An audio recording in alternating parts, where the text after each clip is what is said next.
घर में से निकलेली अम्मा हो कवन दे। अरे सुना बेटा या राजा हमारा रे लालन माया। सुना बेटा या राजा हमारा रे लालन माँ। मती जइहा मोरे बेटा अपने ससुररिया। रे कैली है तुहारो बियाह रे लालन मायर। कैली है तुहारो बियाह रे लालन माँ। तुहरे ससुररिया बेटा चंचल चिरैया। लेली है तुहा के फसाई रे लालन माया। लेली है तुहा के भर माई रे लालन माँ। मुट्ठी भरा चौरा दे तू हमारी मायरिया। चौरा लेके जइबो ससुरारी रे लालन माया।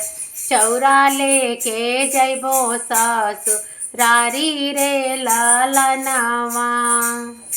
उहे चौराया मारहिया में छिटबो। चिरई के लेबो फसाई रे लालन माया। चिरई के लेबो फसाई रे लालन माँ। उहाँ के चिरैया माँ के तनो ही चंचल।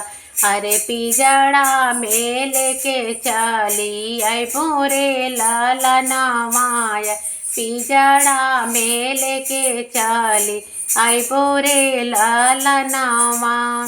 घर में से निकलेली अम्मा हो कवन दे। सुना बेटा या राजा हमारा रे लालन माया। सुना बेटा या राजा हमारा रे लालन माँ। बेरिया के बेरी तुह के बराजिए बेटा। अपने ससुररिया मती जइहा रे लालन माया। अपने ससुररिया मती जइहा रे लालन माँ। चुटकी भर सेंदूरा हो दे तू मोरिया माया रे।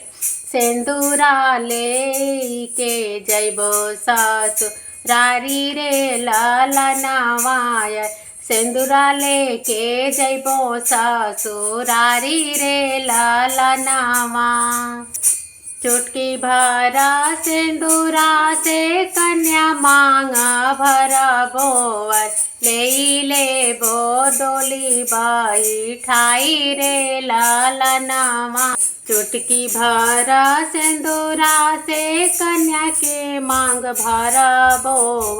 लेबो दुल्हन डोली बैठाई रे लालन माया।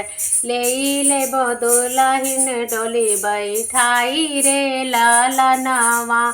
घर में से निकलेली अम्मा हो कवन दे।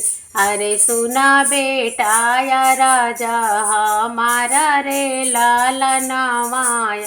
सुना बेटा या राजा हमारा रे लालन माँ।